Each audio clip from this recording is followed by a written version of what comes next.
안녕하십니까. 전국에 계신 취업준비생 여러분. 오늘은 신의 직장 그리고 취업 독학 전략의 마지막 강의가 되겠습니다. 5번째 채용 프로세스와 직무 이야기라는 제목을 한번 선정해 봤는데, 여기서 신의 직장이라고 해서 여러분들 공기업, 공공기관 채용에만 한정된 개념은 아닙니다. 공공 쪽뿐만이 아니라 앞의 내용도 여러분들이 보시게 된다면은 공공 쪽 그리고 민간 쪽 취업 전체에 대한 인지 그리고 동기부여가 생기는 내용들이 있기 때문에 앞선 내용들을 보시지 못하셨더라면 내용들을 꼭 같이 보시면 많은 도움이 될 것입니다. 채용 프로세스와 직무 이야기, 간단하게 저를 먼저 소개해드리겠습니다. 저는 취업전략가 신주혁입니다. 첫 번째 채용 프로세스에 대해서 한번 이야기를 나눠보겠습니다. 채용 프로세스가 뭐 대단한 게 아니고요. 여러분들이 지금 취업 준비하는 과정에 있어서 접하는 그 내용들이 되겠습니다. 서류 심사부터 필기, 면접까지 이게 바로 채용 프로세스라는 건데, 일반적으로 기업에서는 채용 프로세스 기간이 한 2개월 정도 되겠죠. 제가 이렇게 적어뒀죠. 서류 심사, 필기 시험, 면접 전형. 첫 번째 서류 심사를 어떻게 적어뒀냐면은 제가 랜덤 성향이 높다, 랜덤 성향이 높다, 랜덤 성향이 낮음, 이렇게 세 가지로 구분해뒀는데, 랜덤 성향으로 하는 것은 의외성이 높은 영역이다라는 개념이라고 보시면 돼요. 의외성. 무슨 말씀인지 한번 같이 접근을 해볼게요. 그리고 주도적 검색 매칭, 포인터 자소서라고 적어뒀는데, 여러분들이 서류 심사랑 필기 시험은 의외성이 높은 그런 게임 영역이다라고 생각하셔도 되는 파트입니다. 게임 영역? 무슨 말이지? 이런 생각이 들 텐데, 자, 여러분들 생각을 한번 해보겠습니다. 지금 취업 경쟁이 굉장히 심한 시즌입니다. 그러면 민간, 공공가 포함을 해서 고스펙자라고 한다면, 스펙이 좋으신 분들이라고 한다면 서류 합격률이 어느 정도 나올까라는 것을 한번 생각을 해봅시다. 고스펙자로 하는 기준이 다양하게 있을 수 있겠지만 일반적으로 고스펙자라고 한다면 이렇게 되겠죠. 뭐 스카이, 서성한, 중경외시, 빅7이라든지 좀 주요 국립대라든지 서울 쪽 상위 대학교, 이런 쪽들이 여러분들이 일반적으로 생각하는 고스펙 학교 라인대가 될 것이고, 학점 같으면 뭐 3점 후반이라든지 이렇게 나오는 굉장히 고학점 4점대 나오는 이런 분들이 될 거고, 외국 같은 경우는 뭐 900 이렇게 이상 나오고, 뭐 오픽 IH 넘게 나오는 이런 분들이 또 외국어 부분에 높은 스펙을 가지신 분들이 될 거고, 자격은 좀 유력 자격증 한두 개 세팅 깔려져 있고, 그리고 여러분들의 스토리가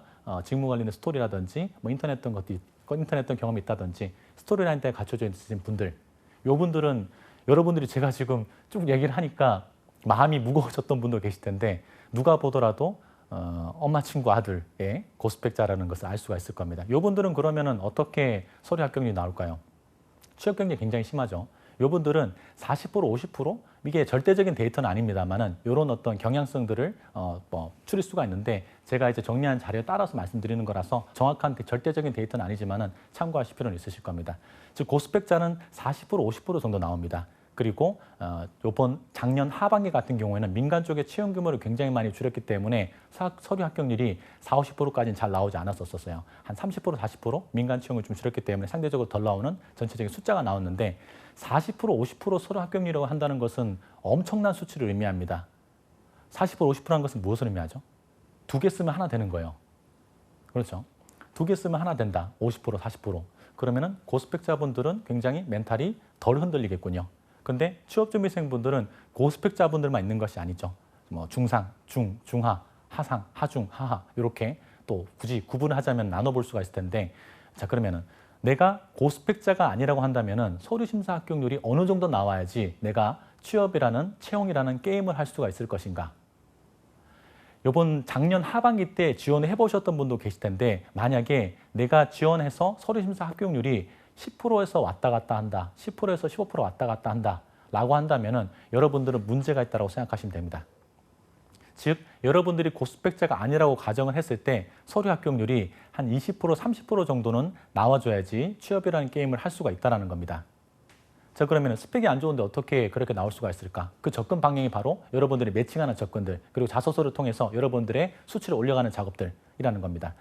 내가 서류 합격률이 5에서 10% 정도 낮게 나왔던 그런 사람인데, 내가 자소서를 잘 쓰고 회사 분석을 잘해서 기회를 많이 얻는다고 하더라도 내 서류 합격률이 40%, 50%로 드라마틱하게 올라가기는 일반적으로 힘듭니다.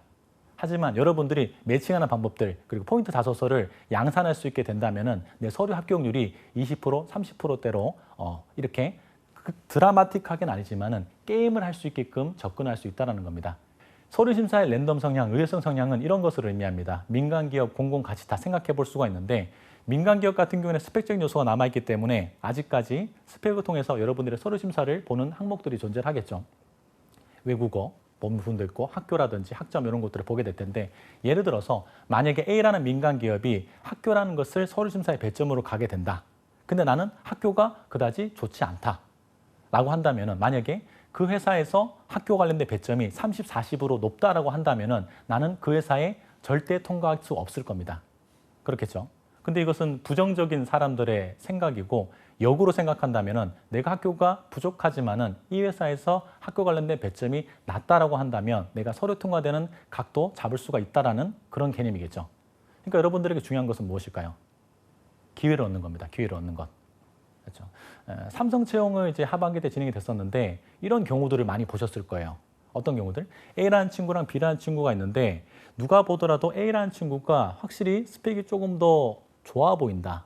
학점도 조금 더 높고 학교도 조금 더 괜찮은 것 같은데 근데 작년 하반기 때 이 친구는 서류 심사에서 떨어지고 이 B라는 친구는 붙었던 경우들 여러분들 뭐 동기분들이나 선배분들 보면서 많이 느끼셨을 텐데 왜 그럴까요?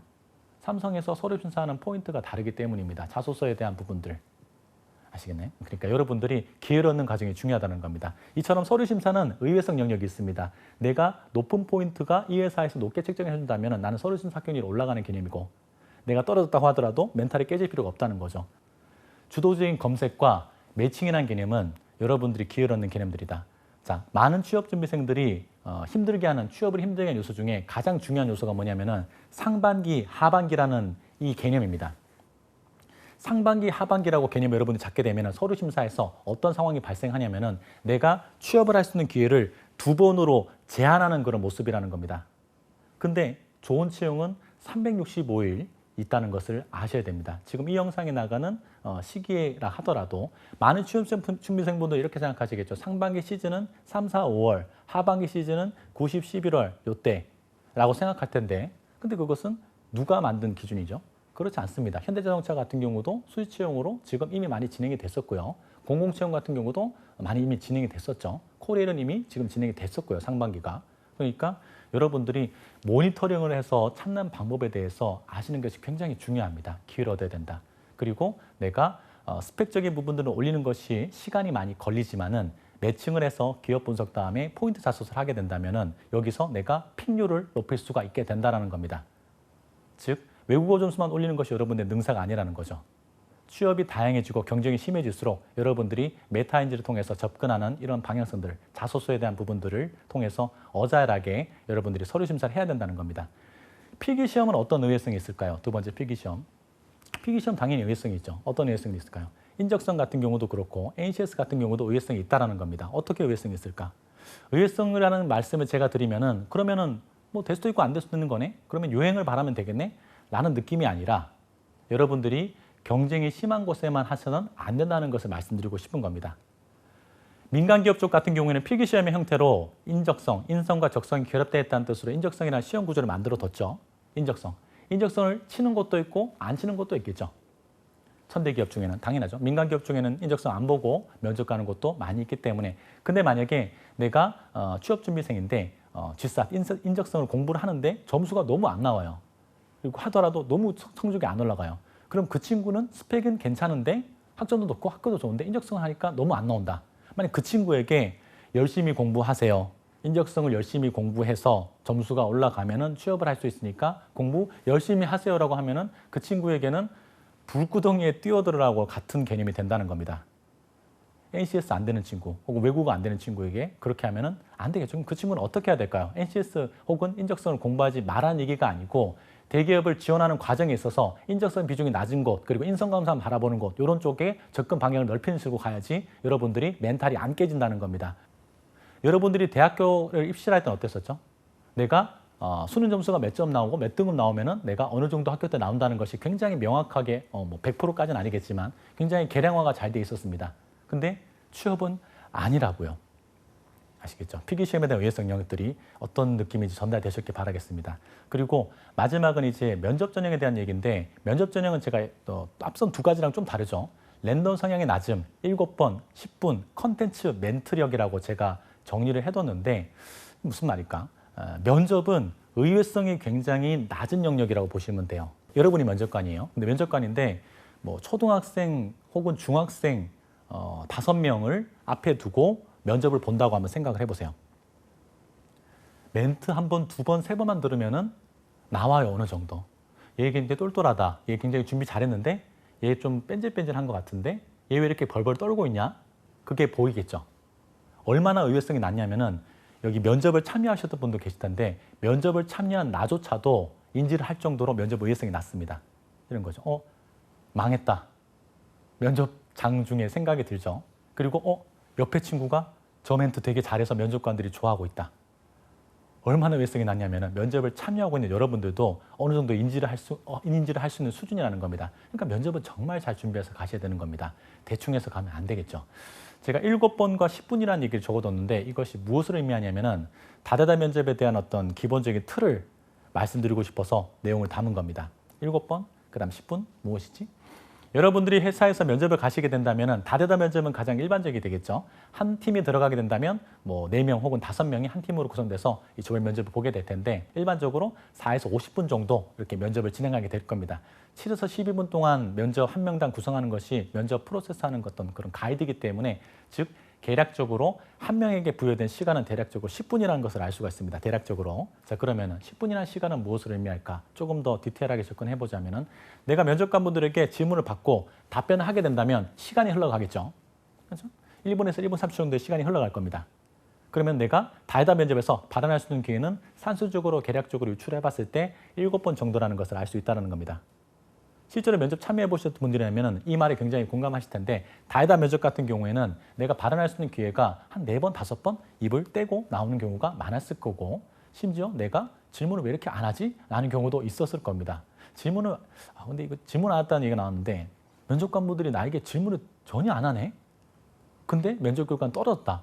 도대체 내가 뭘 잘못한 거야? 말도 잘못한 것이 없는데 라는 경우도 나오게 되는데 뭐 그런 경우라면 어떤 확률이 높냐면은 여러분들이 이력서상 뭔가 치명적인 부분들, 자소상 뭔가 치명적인 어떤 실수를 했기 때문에 그걸 면접관분들이 인지를 했을 가능성도 굉장히 높다는 것을 알 수가 있습니다. 그렇기 때문에 여러분들이 이력서나 자소서 같은 경우는 지원하고 나게 되면 특히 이력서는 내가 다운받거나 확인할 수 없는 채용도 많기 때문에 이력서는 잘 여러분들이 스크린샷 뜯어가지고 면접 준비할 때 꼭 활용할 필요가 있습니다. 자, 그러면은 면접에 대해서 7번, 10분이라고 말씀드렸는데 그럼 면접은 어떤 구조를 가지고 있을까요? 면접은 크게 3가지 구조를 가지고 있습니다. 제가 이렇게 7번 중에 이렇게 표시를 하거든요.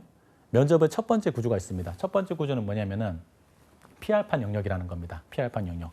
여러분들이 면접 과정에서 자기소개, 지원 동기, 우리 회사 관련된 역량을 입으로 내뱉을 확률은 99.9%입니다. 그렇죠. 그리고 여러분들의 이력서, 여러분들의 자소서에 적었던 스토리를 거기 중에서 나올 확률은 99.9%입니다. 무엇을 의미한다? PR판 영역은 사전 100% 대비 가능한 영역이라는 겁니다. 100% 대비 가능. 찔러도 나올 수 있게끔 웃음 포인트랑 말하는 속도까지 완전 몸에 담아서 갈 수 있는 부분이라는 건데 여러분들이 자기소개를 면접장에서 해보셨던 분들 계실 텐데 자기소개할 때 면접관분들이 여러분들을 잘 안 보고 있다는 느낌을 많이 느끼셨을 거예요. 왜 그러냐면 이유가 있습니다. 2가지 이유가 있는데 첫 번째는 면접관분들이 일단 바빠요. 바쁘십니다. 왜? 일단은 확인부터 해야겠죠. 여러분들이 맞는지 이력서가 있고 여러분이 쓴 이 자소서가 있고 뭐 공공적이면 블라인드로 되어 있겠죠. 그리고 면접평가 기준표가 있습니다. 그리고 면접평가 기준이 있습니다. 이렇게 말하면 S등급을 줘라 이런 기준. 그리고 면접문항 샘플. 이게 책상에 세팅이 되어 있고 이것이 시스템으로 들어가 있는 경우도 있고 그렇게 했죠. 컴퓨터로. 그러면 일단 공공 쪽은 얼굴부터 맞춰야 되니까 맞는지도 봐야 되고 그리고 면접관의 심리 상태는 어떨까요? 얘한테 뭐 물어보지? 라는 심리 상태이기 때문에 이렇게 보고 있다는 겁니다. 면접 샘플 문항도 보고 뭐 물어보지? 이런 상황이기 때문에 바빠요. 두 번째 이유는 뭐냐면은 자기소개 때 왜 잘 안 쳐다보냐면은 여러분들이 하는 얘기가 거의 비슷비슷하고 별로 매력적이지 않은 글들이 많다는 건데 자기소개할 때 여러분들이 가장 많이 쓰는 단어들이 있죠. 성실, 꼼꼼, 신뢰, 노력, 창의성, 소통 능력, 협업 능력, 의사소통 능력, 창의성, 신뢰성, 책임감. 제가 제일 싫어하는 단어들입니다. 노팩트, 노팩트. 소통력이 있다는 것을 어떻게 내가 전달해야 될까? 이런 부분들을 고민을 하지 않고 그냥 소통 능력이 있다라고만 뜬구름 잡는 얘기를 많이 한다는 거죠. 자, 그러면은 내 역량을 초반에 머리에 꽂아야 될 텐데 자기소개, 지원 동기, 내 역량은 어떤 것으로 컨텐츠를 구성하는 것이 좋을까요? 이론 플러스 경험 경력은 무적입니다. 즉 여러분들이 자기소개를 할 때, 지원 동기를 얘기할 때, 직무 관련된 역량을 얘기할 때 땡땡 직무를 하기 위해서 중요한 역량 무엇을 생각하는가라는 가장 메인 질문에 대해서 준비를 하실 때 저 땡땡 회사에 지원한 홍기동입니다. 저를 소개하도록 하겠습니다. 저의 첫 번째 장점은 소통 능력입니다. 라고 하지 마시고 이론적인 것을 찍어서 팩트를 머리에 담아야 돼요. 어떤 이론 팩트들? 직무 관련된 팩트들을 넣어야 된다는 거죠. 일단 구조 자체는 이런 거예요. 그럼 두 번째, 여러분들이 장점을 얘기할 때 두 번째 능력은 친화력입니다. 창의성입니다. 이 회사에 대한 어떤 열정입니다. 이런 얘기를 깃발을 꽂으시면 안 되겠죠. 어떤 거? 경험스러운 깃발을 꽂으셔야 된다는 겁니다. 자, 굳이 표현을 하자면 이런 느낌들이 나오게 된다는 건데 뭐 자기소개하라면 이런 템플릿 할 수가 있겠네요. 안녕하십니까. 땡땡 회사 땡땡지 지원 홍기동 지원자입니다. 저는 제가 지금까지 준비하고 공부한 내용들 그리고 노력했던 내용들을 통해서 저를 소개하도록 하겠습니다. 저희 첫 번째 장점은 땡땡 직무 관련된 땡땡 관련 노력을 꾸준히 이어왔다는 점입니다. 라고 얘기를 하고 난 다음에 뭐가 들어가야 될까요? 이론적인 팩트가 빠박빡 들어가야 된다는 거죠. 제가 두 번째 드리고 싶은 말씀은 땡땡 업무와 관련된 경험이 있다는 점입니다. 땡땡 현장에서 실무 경력이 있다는 점입니다. 땡땡 프로젝트를 통해서 땡땡 관련된 이해도가 높다는 점입니다. 라는 것을 이렇게 깔아버리고 난 다음에 경험 관련된 팩트를 꽂아줘야 된다는 거예요. 그리고 마지막은 조직 멘트, 로열티 멘트로 마무리해서 1분 정도, 1분에서 1분 10초짜리를 찔러도 나올 수 있도록 그리고 표정까지, 말하는 속도까지 패시브해서 가는 게 자기소개입니다. 떨어뜨릴 수 없는 정당성을 부여하는 과정이라고 생각하시면 돼요. 떨어뜨릴 수 없는 정당성 부여한다. 이 친구가 A 직무, 영업 직무에 지원한 친구인데 서비스 관련된 자격이 있네. 그리고 경영 쪽을 전공을 하면서 마케팅 홍보 관련돼서 영업 실적을 했던 이런 프로젝트를 했던 적이 있구만. 이론적인 부분이 연관성이 있네. 그리고 영업 현장에서 스태프로 하면서 고객분들을 응대했던 경력이 있네. 그러면은 지금 지원했던 게 영업 현장 판매직인데 그러면은 여기에 대해서 관련된 느낌이 있네. 떨어뜨릴 이유는 없겠네. 라고 팩트를 부여하는 작업이 들어가야 된다는 겁니다. 지원 동기는 동일한 방식으로 플랜 A를 담아갈 수가 있습니다. 면접관님께서 지원 동기에 대해 질문해 주셨는데 답변 드리자면은 제가 땡땡 회사에 지원한 동기는 제가 가장 적합하고 일을 잘할 수 있는 지원자다라고 생각해서 지원하게 되었습니다. 라고 깔고 장점 들어가도 되고 그게 하나의 플랜 A가 되겠죠. 플랜 A, 플랜 B. 플랜 B 같은 경우는 회사에 대한 로열티 멘트를 담아서 하는 구조들. 플랜 C, 플랜 D. 이렇게 만들어서 100% 나오는 항목이니까 찔러도 나올 수 있게끔 세팅해서 갈 수 있는 영역들이에요. PR판 영역은. 두 번째는 회사에 대한 이해도, 실무에 대한 이해도 영역이라고 보시면 됩니다. 회사에 대한 이해도, 실무에 대한 이해도. 여러분들이 면접에 가시게 되면 제가 면접의 본질은 5가지라고 말씀드리는데 모든 면접의 본질은 똑같아요. 첫 번째는 뭐냐면은 우리 회사와 관련된 이론 지식을 갖추고 있는가. 두 번째는 우리 회사와 관련된 경험이 있는 친구인가. 세 번째는 우리 회사가 어떤 걸로 밥 벌어 먹고 사는지 알고 있는가. 네 번째는 자기가 지원한 이 직무에 대해서 이해도를 가지고 있는가. 무슨 일 하는지 알고 있는가. 그리고 다섯 번째는 조직 협업 마인드를 갖춘 지원자인가. 회사에서는 천재를 바라지 않는다고 제가 얘기를 하거든요. 땡땡 업무를 같이 협업해서 할 수 있는 친구를 원한다는 거죠. 그렇기 때문에 모든 면접의 본질은 결국 이 5가지에서 추려집니다. 두 번째 영역이 바로 이 영역이 우리 회사에 대해서 알고 있는가, 우리 회사의 실무에 대해서 알고 있는가라는 그런 논리 구조들이 있어야 된다는 겁니다. 여러분들이 면접을 준비하는 과정에 있어서 막연하게 회사에 대해서 분석하고 기사를 보고 다트 사이트 들어가서 IR 자료 봤는데 무슨 말인지 잘 모르겠고 그냥 막연하게 공부하는 것이 아니라 질문에 대한 답을 2-3문장짜리 조각 덩어리를 만들어야 된다는 건데 그중에 하나 질문만 말씀드리자면 어떤 거냐면은 이 회사는 무엇으로 먹고 사는 회사인가? 의 질문에 대한 3문장짜리 덩어리를 플랜 A, 플랜 B, 플랜 C를 통해서 만들어둘 필요가 있다는 거죠. 컨트롤 CV한 어떤 그런 상투적인 얘기가 아니라 기사 찾아보고 여러분들이 공부했던 내용들을 가지고 이 회사는 무엇으로 먹고 사는 회사인가라는 문장 덩어리들. 한 가지 예신 건데 이 문장이 여러분들의 면접 과정에 있어서 굉장히 활용도가 높은 문장이 됩니다. 그리고 마지막 영역이 있습니다. 마지막 영역은 뭐냐면은 인성 조직 관련된 질문 구조들이 여러분들을 기다리고 있다는 겁니다. 회사에서는 면접을 진행을 할 때 어떤 부분님 이런 질문들 들어보신 적 있을 겁니다. 홍기동님께서는 열심히 공부하시고 준비하신 것 같은데 본인이 생각했을 때 본인의 단점 무엇이라고 생각하세요? 직장 상사로부터 이제 좀 불합리한 요구를 들었을 때 어떻게 하실 건가요? 상사분의 비리를 밝혔을 때 어떻게 하실 건가요? 우리 회사 야근 많은데 괜찮으시겠어요? 근무지가 먼 것 같은데 출퇴근하는 데 이상 없으신가요? 뭐 이런 유의 질문들. 자기개발 혹시 평소에 어떻게 하시나요? 주 52시간제로 워라밸이 굉장히 강조되고 있는데 워라밸이 확보가 되게 된다면 본인이 어떤 활동들을 할 건가요? 취미생활 어떻게 되죠? 스트레스 관리 어떻게 하시죠? 등등 유의 질문들. 마지막 인성과 태도, 조직적인 성향을 묻는 질문 구조들이 여러분들의 면접의 막판부에 1개 혹은 2개 질문이 기다리고 있을 겁니다. 인성 질문은 특징이 있어요. 어떤 특징이 있냐면은 여러분들이 일단은 정리하기 쉽다라는 거죠. 왜? 인터넷 치면 다 나오니까. 인터넷에 자주 나오는 질문들이라고 치면 많이 나오잖아요. 그게 바로 이 부분이라는 겁니다. 이렇게 인성 질문은 30개, 40개 정도로 고정된 형태가 있습니다. 어느 정도 보는 영역들이. 그래서 반자동으로 세팅을 깔 수가 있는 부분입니다. 반자동. 멘트는 잘 만들어야겠지만. 근데 인성 관련된 부분들은 특징이 있어요. 대비하고 쉽기도 접근하기도 좀 수월한 편이지만 알고 있으니까 어떤 게 나올지. 근데 누구나 허접하게 답변하거나 뭔가 좀 임팩트 있게 답변을 못해요. 단점 얘기하면 누구든 단점 얘기할 수 있겠죠. 근데 크리티컬한 단점이 나와서 그것 때문에 아웃된다거나 나를 그렇게 적절하게 어필하지 못한다거나 한 문장 들으면은 뒤에 3문장, 4문장 무슨 얘기할지 다 유추가 되게끔 이야기하는 경우가 많습니다. 뭐 근무지가먼데 추퇴한 데 이상 없으시겠어요? 그러면은 저는 이제 대학생활 동안 많은 이제 뭐 독립적으로 뭐 자취생활도 했었었고 이 멘트 문장 한눈 듣는 순간 뒤에 3문장, 4문장 무슨 얘기할지 다 유추가 되죠. 그래서 여러분들은 면접을 준비하실 때 이 구조 중에서 여기랑 P-알파 영역 그리고 여기 인성 조직적인 부분에 많은 시간을 투여해서 정리를 하고 계신다는 거예요. 근데 오늘날 취업에서 가장 중요한 포인트는 뭐죠? 직무 이해도, 직무 역량 부분인데 여기에 대해서 정말 탄탄하게 준비를 해야 되고 여기는 그냥 게임 끝나 있어야 되거든요. 여기는 반자동. 자소 쓸 때 여러분들 4번째 영상처럼 자소 쓰신다면 그 문단 구조들이 어떻게 되죠? 바로 멘트 구조들이 되겠죠.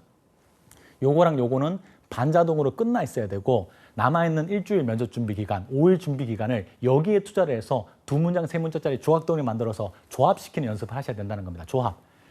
여러분들이 면접 준비하실 때 필기처럼 준비하시면 안 돼요. 1번 질문에 답하면 A, 2번 질문에 답하면 B, 3번 질문에 답하면 C 이렇게 준비하게 된다면 여러분들은 큰일 날 수 있다는 건데 왜? 면접관분들은 여러분들이 원하는 순서대로 질문하시지 않습니다. 그렇죠. 그러면은 어버버 탈 수 있는 각이 나온다는 거 다시 하겠습니다. 죄송합니다. 뭐 이런 거 나오면은 뭐 바로 아웃이겠죠. 내 역량들을 조합시키는 연습할 수 있어야 되거든요. 여러분들이 이걸 들으시면서 지금까지 내가 면접을 준비하는 부분들이 미흡하지 않았나라는 그런 생각이 전달되길 바라겠습니다. 지금까지 말씀드렸던 게 컨텐츠예요. 내용. 절반입니다. 이게 면접에서. 그럼 나머지 절반은 뭐다? 제가 멘트력이라고 적어뒀는데 면접은 멘트력이 절반입니다. 왜? 면접은 기계가 뽑는 게 아닙니다. 누가 뽑는 것이죠? 사람이 뽑는 겁니다. 면접은. 여러분들의 표정이라든지 이미지 메이킹이라든지 심리적인 스킬 부분들, 답변하는 방식들, 태도, 이런 미소 같은 부분들도 사람이 뽑는 거니까 작용을 하겠죠. 로봇처럼 멘트를 뽑아내는 순간 아무리 좋은 팩트가, 컨텐츠가 있다 하더라도 면접관들에게 어필할 수가 없겠죠. 제 장점을 말씀드리겠습니다. 첫 번째는 무엇입니다. 다시 뭐 이렇게 하는 순간 바로 아웃이 되겠죠. 멘트력에 대해서 한마디 말씀드릴게요. 여러분들 멘트력 할 때 여러 다양한 스킬들이 있지만은 대화하듯이 이야기하는 것이 굉장히 중요합니다. 어떤 인사이트냐면은 나랑 친한 교수님과 대화하고 있다고 생각하시면 됩니다. 친한 교수님.